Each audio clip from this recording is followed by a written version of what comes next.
नमस्कार प्यारे दोस्तों, कैसे हो आप सभी। उम्मीद करती हूँ कि बहुत अच्छे होंगे और अच्छे से मन लगा के पढ़ाई कर रहे होंगे।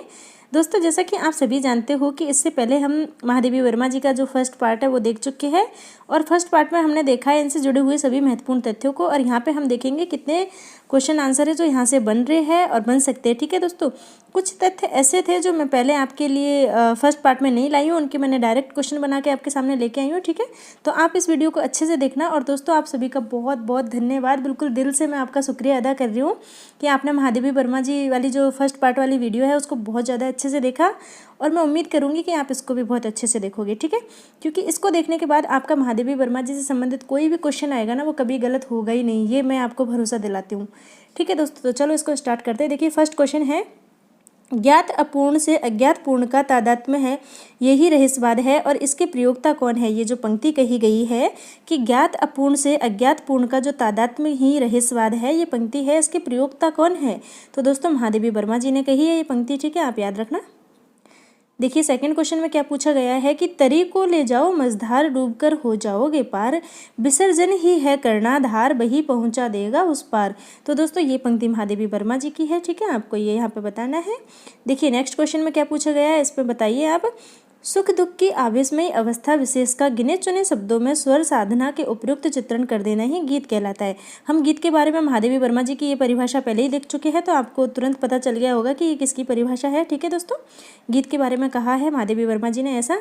और आप सभी को मालूम है कि महादेवी वर्मा जी का जो जन्म वर्ष है वो क्या है, 1907 ईस्वी है। और आपको ये भी मालूम है कि इनका जो जन्म स्थान है, जहाँ पे इनका जन्म हुआ, वो स्थान कौन सा है, तो वो फर्रुखाबाद है। और फर्रुखाबाद दोस्तों यूपी में पड़ता है, ये भी आप सभी को मालूम है। ठीक है, देखिए नेक्स्ट क्वेश्चन देखते हैं।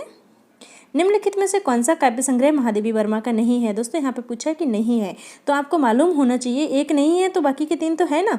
तो देखिए दोस्तों, निहार इनका है, सांदगीत इनका है, नीरजा इनका है, बचा है चिंता, ये इनका नहीं है। और आपको मालूम होगा तो ये कमायनी का एक सर्ग है, इसके बारे में हम पहले पढ़ चुके हैं। नेक्स्ट क्वेश्चन देखिए दोस्तों, स्मृति की रेखाएं नामक रेखा चित्र किसका है। आपको बताना है कि ये जो रेखा चित्र है ये किसका है। तो आप जानते हो कि महादेवी वर्मा जी का बहुत महत्वपूर्ण रेखा चित्र है ये। नेक्स्ट क्वेश्चन देखिए दोस्तों, महादेवी वर्मा की अतीत के चलचित्र किस विधा की रचना है। तो दोस्तों, आप सभी जानते हो कि ये इनका रेखा चित्र है। ठीक है, अब आपसे क्वेश्चन गलत नहीं होंगे, ये मेरा पूरा भरोसा है। आलोपी किस विधा की रचना है। तो दोस्तों, ये रेखा चित्र है आलोपी। ठीक है, आप इसके बारे में जानते होंगे। आलोपी रचना किस संग्रह से ली गई है। आपको बताना है कि आलोपी रचना है ये कौन से संग्रह से ली गई है। तो दोस्तों, ये अतीत के चलचित्र से ली गई है। ठीक है, मैं यहाँ पे इसलिए ज़्यादा व्याख्या नहीं कर रही हूँ क्योंकि मैं इसके बारे में पहले ही बहुत अच्छे से पढ़ा चुकी हूँ सुबह वाली वीडियो में, इसलिए मैं डायरेक्ट यहाँ पे आपको क्वेश्चन आंसर करवा रही हूँ। ठीक है, और जहाँ मुझे लग रहा है कि समझाना चाहिए वहाँ मैं आपको जरूर समझाऊंगी।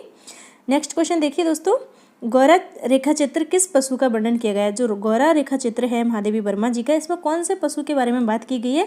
तो आप जानते होंगे कि गाय की बात यहाँ पे की गई है। ठीक है, रेखा चित्र की भाषा में प्रधानता होती है। आपको बताना है कि रेखा चित्र की जो भाषा होती है उसमें किस चीज़ की प्रधानता होती है।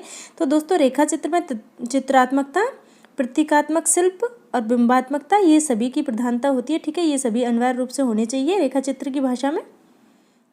महादेवी वर्मा की छोटी बहन का नाम बताना है। आपको बताइए क्या है इनकी छोटी बहन का नाम। श्यामा है, शांति है, लक्ष्मी है या महाश्वेता देवी है। तो दोस्तों, इनकी छोटी बहन का नाम है श्यामा। ठीक है, काफ़ी अच्छा क्वेश्चन है, ये मैंने करवाया नहीं था लेकिन यहाँ मैंने करवा दिया है।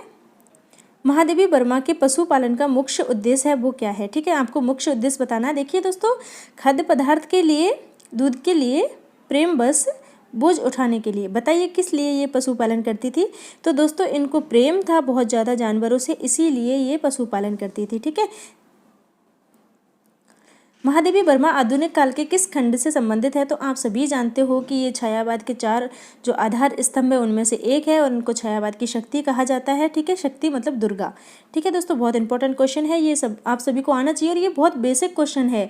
कोई भी हिंदी साहित्य की तैयारी करता है किसी भी एग्जाम में, तो उसको सबसे पहले यही सारी चीज़ें पढ़नी होती है। ये छायावाद का ये है, ये इसने लिखा है, ये उसने लिखा है, इसमें ये कहा गया है। लेकिन आप कर रहे हो यूजीसी नेट जेआरएफ की तैयारी, तो आपको इनके बेसिक से ऊपर उठ के तैयारी करनी पड़ेगी डीप में। ठीक है, तब कुछ होगा। देखिए नेक्स्ट क्वेश्चन में क्या पूछा है कि महादेवी जी की कविता किस तत्व की प्रधानता है। आपको बताना है कि महादेवी की जो कविता है उसमें कौन से तत्व की प्रधानता है। ठीक है, तो बताइए संवेदनशीलता है, सात्विकता है, आत्मीयता है या फिर उपयुक्त सभी। तो दोस्तों, सभी तत्वों की प्रधानता है। नेक्स्ट क्वेश्चन देखिए दोस्तों जल्दी से। महादेवी वर्मा जी का उपनाम क्या है, आपको इनका उपनाम बताना है। बताइए, आधुनिक युग की उर्मिला है, आधुनिक युग की यशोधरा है, आधुनिक युग की मीरा है, या फिर है आधुनिक युग की सीता। तो आप तुरंत बता रहे होंगे कि अरे मैडम क्वेश्चन के ऑप्शन क्यों पढ़ रही हो, डायरेक्ट बता दो ना, आधुनिक युग की मीरा है। तो मुझे मालूम है कि आपने पार्ट फर्स्ट पढ़ लिया है, तो आपको मालूम है कि आधुनिक युग की मीरा इनको कहा जाता है, लेकिन मैंने इसलिए पढ़ा है क्योंकि हो सकता है कोई डायरेक्ट इसको देख रहा हो, तो इसलिए मैंने पढ़ दिया। ठीक है, देखिए नेक्स्ट क्वेश्चन में क्या पूछा है कि इनके जो काव्य संग्रह है उनका क्रम पूछा है, व्यवस्थित क्रम। ठीक है, तो दोस्तों फर्स्ट ऑप्शन इसमें बिल्कुल सही है। और अगर आपने पहला वाला वीडियो देखा है तो आप अच्छे से इसको बता रहे होंगे कि क्यों सही है इसमें फर्स्ट ऑप्शन सही। आप सभी को मालूम है कि इनका जो निहार, इसके बाद रसिम, नीरजा और शांतगीत, और मैंने ना आप सबको इनके जो प्रकाशन वर्ष है ना वो बिल्कुल क्रम में लिखाए हैं। अगर आपको याद होंगे तो आप यहाँ पे बिल्कुल सही बता रहे होंगे इनके ऑप्शन। तो दोस्तों चलो मैं आपको यहाँ पे एक बार बता देती हूँ। निहार है ये 1930 में लिखा गया। ठीक है, 1930 में, रसिम 1932 में, नीरजा 1935 में और शांतगीत है 1936। तो इस हिसाब से ये क्रम हो जाएगा। ठीक है, तो आप एक बार और अपनी कॉपी में देख लेना, आपने लिखा हो तो, और नहीं लिखा हो तो आप वीडियो को देखना और फिर से लिखना उसको। नेक्स्ट क्वेश्चन देखिए दोस्तों, महादेवी वर्मा जी की समस्त कविताओं का संकलन किस नाम से संकलित है। आपको बताना है कि महादेवी वर्मा की जो सभी कविताएं हैं वो कौन से संकलन में। तो मैं आपको कितनी बार बहुत अच्छे से समझा चुकी हूँ कि दोस्तों इनकी जो पूरी जितनी भी कविताएं हैं ना, जितना भी काव्य संकलन है वो इन्होंने यामा में प्रकाशित करवा दिया। और इसको ना आप जानते हो कि भारतीय ज्ञानपीठ पुरस्कार मिला है यामा को, और यामा का प्रकाशन वर्ष 1940 है। तो आपको ये भी मालूम होना चाहिए कि इनको भारतीय ज्ञानपीठ पुरस्कार कब मिला। तो आप सभी को मालूम है दोस्तों 1982 ईस्वी में मिला है। ठीक है, और आपको मैं बता दूं कि यामा में कौन कौन से काव्य संग्रह है जो इनने समेकित रूप से एक साथ ही प्रकाशित करवा दिए। निहार, रसिम, नीरजा और शांतगीत, चारों को उन्होंने एक साथ मिला के और यामा में प्रकाशित करवा दिया। ठीक है दोस्तों, इसीलिए यहाँ पे पूछा है कि समस्त कविताओं का संकलन किस नाम से जाना जाता है। ठीक है, तो यामा के नाम से जाना जाता है। देखिए दोस्तों, दीप शिखा है, इनका जो दीप शिखा काव्य संग्रह है इसका प्रकाशन वर्ष पूछा है। तो मैंने आपको बहुत अच्छे से लिखा रखा है कि 1942 ईस्वी है। दोस्तों मुझे तो सारे तथ्य इतने अच्छे से याद हो गए ना, आपको मतलब पहले खुद लिखे फिर आपको समझाए। कुछ तथ्य रह रहे थे जो मुझे पहले से याद नहीं थे, बाकी तो मुझे पहले से सब याद थे, ऐसी बात नहीं है। निम्न में से कौन सा रेखा चित्र नहीं है, आपको बताना है कि इन चारों में से कौन सा रेखा चित्र नहीं है। ठीक है दोस्तों, तो अतीत के चलचित्र है, ये रेखा चित्र है, मेरा परिवार भी रेखा चित्र है, स्मृति की रेखा भी रेखा चित्र है। ठीक है दोस्तों, लेकिन श्रृंखला की कड़ी है, ये रेखा चित्र नहीं है दोस्तों। ये क्या है आपको पता होना चाहिए कि ये निबंध है। ठीक है, इनके निबंध संग्रह है ये इस श्रृंखला की कड़ियाँ। ठीक है दोस्तों, तो आपको समझ में आ गया होगा कि अतीत के चलचित्र, मेरा परिवार और स्मृति की रेखा ये तीनों इनके क्या है, रेखा चित्र है। ठीक है दोस्तों, और श्रृंखला की कड़ी है ये इनका निबंध संग्रह है। चलो दोस्तों नेक्स्ट क्वेश्चन पढ़ते हैं जल्दी से। महादेवी वर्मा का प्रसिद्ध निबंध संग्रह किस नाम से जाना जाता है। देखिए दोस्तों, इनके जो निबंध संग्रह है ना वो चार प्रमुख है। श्रृंखला की कड़ियाँ, विवेचनात्मक गद्य, साहित्यकार की आस्था एवं अन्य निबंध, और एक है संकल्पिता। ठीक है, तो यहाँ पे ऑप्शन में सिर्फ एक ही दे रखा है, साहित्यकार की आस्था एवं निबंध, तो इसी को कर देंगे हम। ठीक है, ये तीनों इनके निबंध है नहीं यहाँ पे, तो डी ऑप्शन बिल्कुल सही हो जाएगा। अब देखिए दोस्तों, इस क्वेश्चन में क्या पूछा गया कि निराला भाई किसके द्वारा रचित है। तो आप सभी जानते हो कि महादेवी वर्मा जी ने लिखी है। निराला भाई इनके भाई थे, निराला जी मुँह बोले भाई थे, लेकिन रिश्ता मुँह बोले भाई के साथ भी ऐसा था जैसा बिल्कुल सगे भाई के साथ भी नहीं होता। महादेवी वर्मा की जो गद्य शैली है वो कैसी है, इसका नाम बताना है। ठीक है, तो दोस्तों कवित्वपूर्ण है। ठीक है,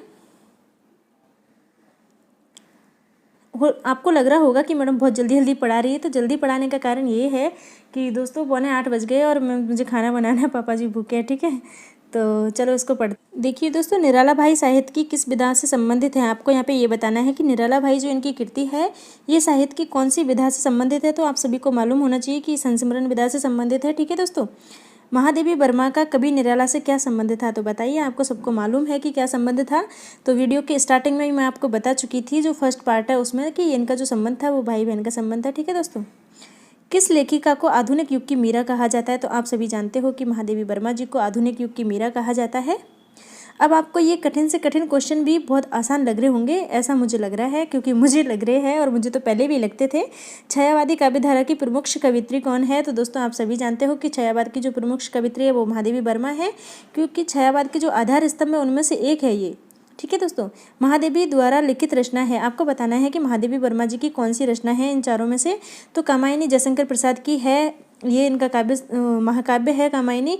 तितली इनका उपन्यास है जयशंकर प्रसाद जी का। नदी के द्वीप है ये अज्ञे जी की है, और निर्झर है ये महादेवी वर्मा की है। ठीक है दोस्तों, नेक्स्ट क्वेश्चन देखिए, महादेवी वर्मा ने निक्की, रोजी और रानी रचना किस प्रकार के प्रेम का वर्णन किया। देखिए दोस्तों, इसमें इन्होंने किस प्रकार के प्रेम का वर्णन किया है, तो इसमें पशु प्रेम का वर्णन किया है। ठीक है दोस्तों।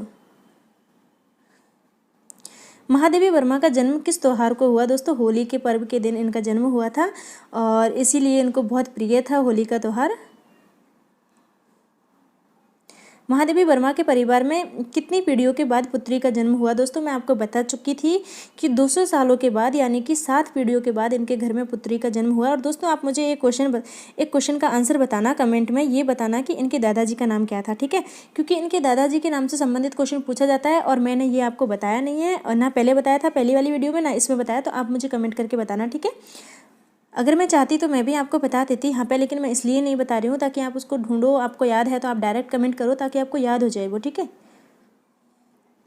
महादेवी वर्मा के पिताजी की चारित्रिक विशेषता निम्न में से नहीं है। आपको बताना है कि इनमें से महादेवी वर्मा जी के जो पिताजी है उनकी कौन सी विशेषता नहीं है। तो संगीत प्रेमी थे, ये बिल्कुल सही है। हंसमुख स्वभाव के थे, ये भी सही है। पुत्री से प्रेम करना, ये तो है ही दोस्तों। जिद्दी नहीं थे बिल्कुल भी इनके पिताजी, तो ये यहाँ पे गलत हो गया है। महादेवी वर्मा किस अवस्था में कविता लिखने लगी दोस्तों? 7 साल की थी तभी ये कविता लिखना इन्होंने प्रारंभ कर दिया था। वर्मा का कविता संग्रह नहीं है। आपको बताना है कि इन चारों में से महादेवी वर्मा का कविता संग्रह कौन सा नहीं है। तो आप ये जानते हो कि कौन से है, तो उनको देखो पहले। ठीक है, निहार है, आप जानते हो, दीपशिखा है, सप्तपर्णा है, लेकिन चक्रव्यूह है, ये इनका नहीं है। ठीक है दोस्तों, तो इस टाइप से आप क्वेश्चन करना सीखो तो आराम से कैसा भी कठिन क्वेश्चन हो उसको भी ठीक कर लोगे। ठाकुर जी भोले हैं नामक बाल साहित्य की लेखिका कौन है दोस्तों? महादेवी वर्मा जी ने लिखा है ठाकुर जी भोले है। बाल साहित्य की 2 इन्होंने रचनाएं लिखी है, मैंने दोनों के नाम आपको बताए, अगर आपको याद होंगे तो उन्हीं में से एक है ठाकुर जी भोले है। ठीक है। आधुनिक हिंदी के विशाल मंदिर की वीणा पानी किसे कहा जाता है दोस्तों? वीणा पानी कहा जाता है महादेवी वर्मा को, लेकिन किसने कहा ये आपको मालूम होना चाहिए। आधुनिक हिंदी के विशाल मंदिर की वीणा पानी इनको कहा है, महादेवी वर्मा जी को कहा है, लेकिन किसने कहा है? सूर्यकांत त्रिपाठी निराला जी ने कहा है। ठीक है दोस्तों। महादेवी वर्मा ने इलाहाबाद में साहित्यकार संसद की स्थापना कब की दोस्तों? 1955 ईस्वी में की। नीरजा के लिए महादेवी वर्मा को कौन सा पुरस्कार मिला दोस्तों? ये इंपॉर्टेंट क्वेश्चन है, कोई आया घर पे आप बताओ कि नीरजा के लिए महादेवी वर्मा को कौन सा पुरस्कार मिला था। ठीक है, आपको बताना है। बताइए, द्विवेदी पुरस्कार मिला, बिहारी पुरस्कार मिला, सेक्सरिया पुरस्कार मिला, या फिर भारत भारती पुरस्कार मिला? तो दोस्तों इसमें बी ऑप्शन बिल्कुल सही है, इनको सेक्सरिया पुरस्कार मिला था नीरजा कृति के लिए। ठीक है। महादेवी वर्मा के संस्मरण वह चीनी भाई पर किसने फिल्म बनाई? तो दोस्तों मैं आपको बता चुकी हूँ अच्छे से, मृणाल सेन ने। ठीक है। भारत सरकार ने डाकतार विभाग ने महादेवी वर्मा के साथ किसका टिकट जारी किया? आप सभी को मालूम है कि भारत सरकार ने जो डाकतार विभाग है भारत सरकार का, उसने महादेवी वर्मा और जयशंकर प्रसाद जी का एक साथ में डाक टिकट जारी किया। ठीक है दोस्तों, 2 रुपये के नोट का। कौन सा युग्म यहाँ पे सही है आपको ये बताना है। तो दोस्तों आपको डायरेक्ट आपको यहाँ पे पता चल रहा है कि चांद पत्रिका से संबंधित थी महादेवी वर्मा, इससे जुड़ी हुई थी ये, और ये महिला पत्रिका थी। ठीक है दोस्तों। महादेवी वर्मा को निम्न में से कौन सा पुरस्कार नहीं मिला? दोस्तों आपको बताना है इन चारों में से कौन सा पुरस्कार इनको नहीं मिला। तो आपको पता है कि सेक्सरिया पुरस्कार मिला है, भारत भारती मिला है, द्विवेदी मिला है, लेकिन बिहारी पुरस्कार इनको नहीं मिला। ठीक है दोस्तों। महादेवी वर्मा कौन से धर्म से प्रभावित थी? मैं आपको बहुत अच्छे से बता चुकी हूँ कि बौद्ध धर्म से प्रभावित थी, और इसकी छोटी सी कहानी भी मैंने आपको वहाँ पे सुनाई कि ये दीक्षा लेने के लिए गई तो क्या हुआ था इनके साथ। अगर आपने वो वीडियो नहीं देखा है तो उसको देखिए पहले, और ये वीडियो कंप्लीट होने के बाद अपलोड हो जाएगा, उसके बाद मैं दोनों को मर्ज करके एक साथ भी डाल दूँगी ताकि आपको सुविधा हो जाए, क्योंकि कोई नया सब्सक्राइबर आता है तो उसको दिक्कत होती है ढूंढने में, तो इसीलिए मैं दोनों को पार्ट को एक पार्ट बना के डाल दूँगी। ठीक है दोस्तों। महादेवी वर्मा की जो भक्तन नामक रचना है वो कौन सी शैली में लिखी गई है? ठीक है, आपको ये बताना है। तो ये रेखा चित्र शैली में लिखी गई है। ठीक है दोस्तों, जो भक्तन है इनकी, महादेवी वर्मा जी की जो रचना है भक्तन, वो रेखा चित्र शैली में लिखी गई है। महादेवी वर्मा का समय बताना है आपको, क्या समय काल था इनका? तो दोस्तों 1907 ईस्वी में जन्मी थी, 1987 ईस्वी में इनकी मृत्यु हो गई थी। ठीक है। महादेवी वर्मा का काव्य संग्रह है, आपको बताना है यहाँ पे कि महादेवी वर्मा का कौन सा काव्य संग्रह है। तो दोस्तों दीपशिखा है, प्रथम आयाम भी है, सप्तपर्णा है, तो उपयुक्त सभी सही हो जाएगा इसमें। महादेवी वर्मा है ये कौन से विषय की प्रोफेसर थी, यहाँ पे ये बताना है। तो ये क्वेश्चन मैं छोड़ रही हूँ आपके लिए, आप इस पर ढूंढना, रिसर्च करना, फिर मुझे कमेंट करके बताना। ठीक है, कौन सी विषय की प्रोफेसर थी, क्योंकि मुझे पता है आप डायरेक्ट बताओगे इसमें हिंदी, लेकिन आप जब उत्तर ढूंढोगे तो आपको पता चलेगा कौन सी विषय की प्रोफेसर थी। ठीक है दोस्तों, तो आप मुझे बताना ये। महादेवी वर्मा के ललित निबंधों का संकलय क्या है दोस्तों? मैंने आपको बताया कि ललित निबंधों का जो इनका संकलन है वो एक ही है और वो है क्षणदा। ठीक है,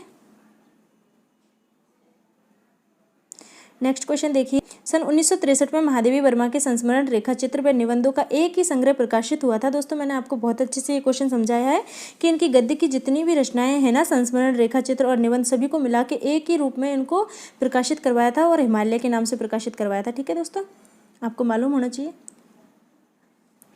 महादेवी वर्मा हिंदी साहित्य में किस नाम से जानी जाती है? तो बताइए किस नाम से जानी जाती है? छायावाद की शक्ति, रहस्यवादी कवियत्री, आधुनिक मीरा, तो सभी नामों से जानी जाती है। ये तीनों नाम इनको मिले हुए थे।